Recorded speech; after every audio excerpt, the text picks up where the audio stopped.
do Governo do Estado de Minas Gerais e da Prefeitura Municipal de Uberlândia. Estamos aqui hoje para falar sobre o PET-1, o Plano de Estudos Torturados ou Tutorados do Governo do Estado de Minas Gerais, volume 1, o primeiro volume de 2021. E vamos falar um pouquinho hoje sobre, especialmente, a quarta semana do segundo ano, a quarta e a quinta semana do segundo ano do ensino médio de filosofia. O tema dessa semana é a verdade e o cotidiano, a verdade como correspondência, principalmente a verdade como correspondência entre o que é dito e a própria realidade, né, entre a ideia e os fatos, a ideia que se faz e a própria realidade, a correspondência e a verdade intersubjetiva, elaborada pelo Jürgen Habermas, a verdade que é construída através do diálogo, né, da ação dialógica entre os indivíduos que buscam um consenso, segundo Habermas. Então, bora lá falar um pouquinho sobre esse tema?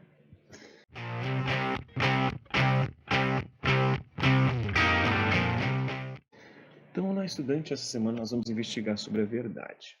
A verdade vem do grego aletheia, que quer dizer tirar o véu, ou seja, existe um véu que encobre a realidade e não deixa a gente perceber a realidade tal como ela é. Mas há outras concepções que diz que a verdade é a correspondência entre o que nós pensamos e a própria realidade. Você se lembra de um bilhete escrito por um menino de 6 anos em 2018 com a intenção de matar a aula? O menino se chama Gabriel Luca, mora no interior de São Paulo, em Bocaina. No bilhete escreveu: senhores pais, amanhã não vai ter aula, porque pode ser feriado. Assinado tia Paulinha. É verdade esse bilhete. Vocês lembram, é verdade esse bilhete? A sua intenção era ficar em casa assistindo televisão em vez de ir para aula. O caso viralizou no país, nas redes sociais inteiro, né? E se tornou uma febre de memes aí nas redes sociais. Este bilhete oferece pistas sobre a verdade. A pista mais óbvia é de que a verdade pode ser simulada, ou seja, algo não verdadeiro pode parecer verdadeiro no âmbito da linguagem. Além disso, o bilhete demonstra uma crença compartilhada entre as pessoas sobre o altíssimo valor que a verdade tem nas relações humanas, né? Em nossa sociedade, quem tem a verdade ou é capaz de demonstrá-la em seu discurso tem poderes diversos, né? Tem até uma história bem interessante que uma vez a verdade e a mentira foram tomar banho juntas, né? E a mentira sempre andava nua e por isso ninguém gostava da mentira, todo mundo fugia dela. Mas aí, enquanto elas estavam tomando banho juntas ali, a mentira acabou saindo e pegando a roupa da verdade, começou a passear pelo mundo se fingindo de verdade, enquanto a verdade saiu nua desse banho e tentava chegar até as pessoas e as pessoas que fugiam dela porque ninguém queria contemplar a verdade tal como é, a verdade nua e crua, né? Então vamos falar sobre a verdade do cotidiano, né? Analise as seguintes afirmações: a Terra é maior que o Sol, pois nossos olhos conseguem ver o Sol de forma completa, petitinho, né? Mas não conseguem dimensionar a imensidão da Terra. O Sol se move em torno da Terra, pois todos os dias vemos o Sol se movimentar no céu. Nascer no leste, se pôr no oeste, a Terra não se move. Aí a Terra plana, né? O terraplanismo acredita nisso, né? Que a Terra está imóvel no centro, o Sol é que gira. Os animais existiram como nós os conhecemos, eles foram criados dessa maneira, pois aprendemos com os livros sagrados que os animais foram criados todos de uma vez. E os nossos ancestrais os registraram da forma que a gente vê hoje. Então eles já foram criados prontos, né? Não teve esse negócio de evolução, não. Então tem o terraplanismo aí, o geocentrismo. A família é uma entidade natural.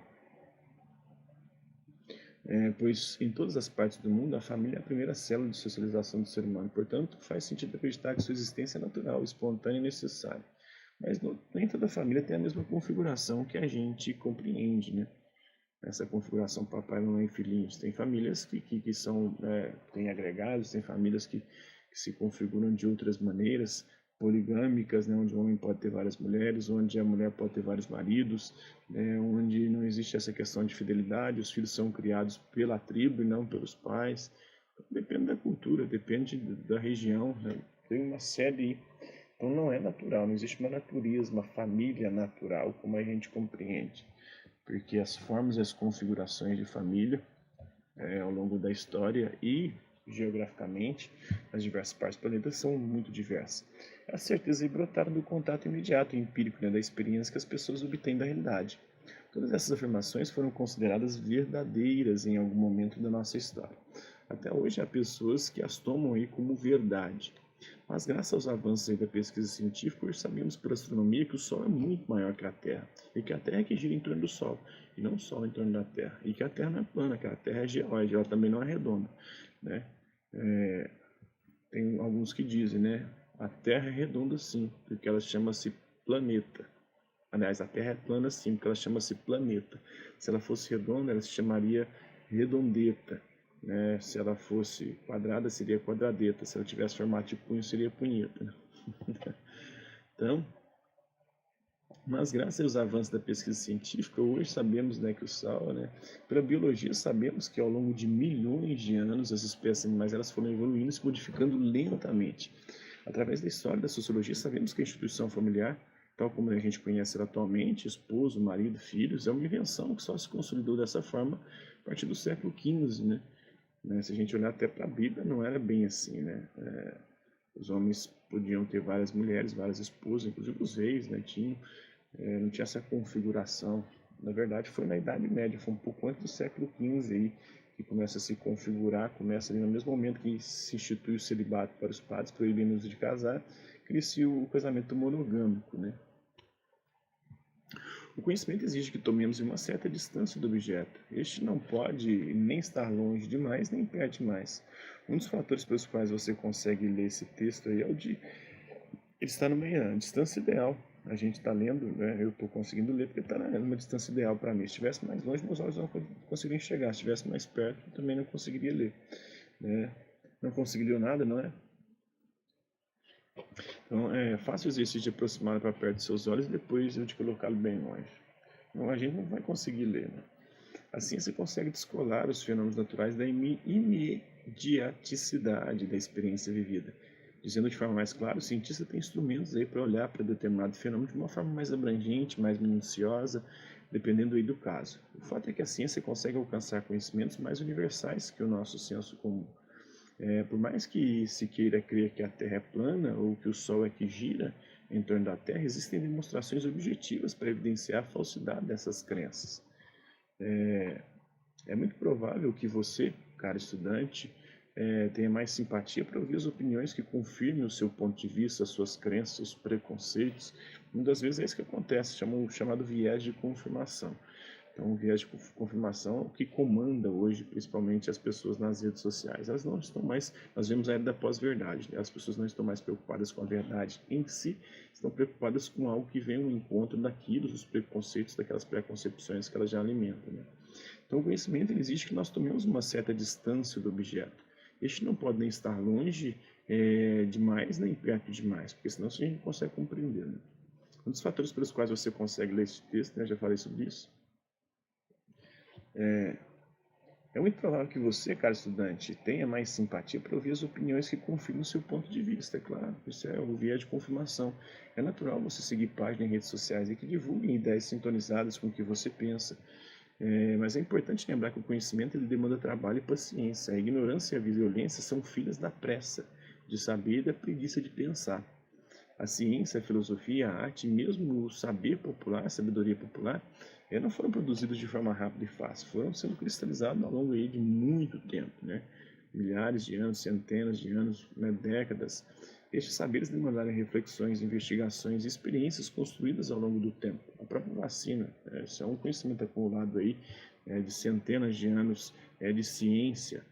O caminho rápido para a verdade, conforme já abordado anteriormente, é a busca aí por ideias que estejam de acordo com aquilo que a gente já pensa, com aquilo que a gente já acredita, que confirme as nossas crenças. Contudo, a verdade não é a confirmação de uma ideia que você pensa. Às vezes a verdade é o contrário do que a gente pensa. A culpa é sempre da China, né, pobre filosofia? Às vezes também não existe essa possibilidade de alcançar a verdade absoluta sobre determinado tema. Não dá para a gente saber, né, de forma cabal, dogmática, sobre algo. Uma das bases para as relações humanas mais tolerantes e mais respeitosas é exatamente este, né? O reconhecimento de que o que sabemos pode não ser absolutamente verdadeiro. A gente pode estar errado, a gente pode se enganar e a gente se engana com frequência. É importante a gente ter noção disso. O próprio Karl Popper falava, né, o princípio da falsibilidade. O conhecimento científico pode ser considerado científico se ele estiver aberto e estiver passivo a ser falseado. né? Agora, se ele não puder ser falsificado, falseado, é porque ele é um dogma, uma verdade incontestável, e aí não pode ser ciência. A ciência não trabalha com verdades incontestáveis. A ciência precisa ser revista constantemente para ser aprimorada, porque o conhecimento nunca é absoluto, nunca se sabe tudo sobre tudo, ou sobre alguma coisa. A incerteza pode promover o diálogo e a busca pelo conhecimento. A incerteza absoluta ela pode gerar acomodação e ação extremadas de defesa das certezas. A violência, muitas das vezes, né? Então pergunte a si mesmo, será que você aprendeu com seus pais, com seus professores, na sua igreja, nas redes sociais? Tudo isso que você aprendeu é absolutamente verdadeiro? Será que tudo que você aprendeu com seus pais, com seus professores na igreja, nas redes sociais, tudo isso é verdade incontestável? Ou há dúvidas, pairam dúvidas sobre elas? Há questões aí mal resolvidas? Se a resposta for sim, faça outra pergunta, né? Como eu posso provar que as coisas que eu aprendi ao longo da minha vida são absolutamente verdadeiras, são incontestáveis, são dogmas, verdades aí que não mudam, eternas, imutáveis? Um bom critério para essa avaliação é compreender quais são as noções de verdade utilizadas pelas pessoas no dia a dia. Vamos abordar aí duas dessas noções, né? A verdade como correspondência. Ao longo da história, uma concepção de verdade ganhou destaque dentro da filosofia. Até a Idade Média, essa era a concepção de verdade, a correspondência da ideia com a própria realidade. Segundo essa concepção, a verdade é a correspondência entre a ideia e o fato, o fenômeno, a realidade.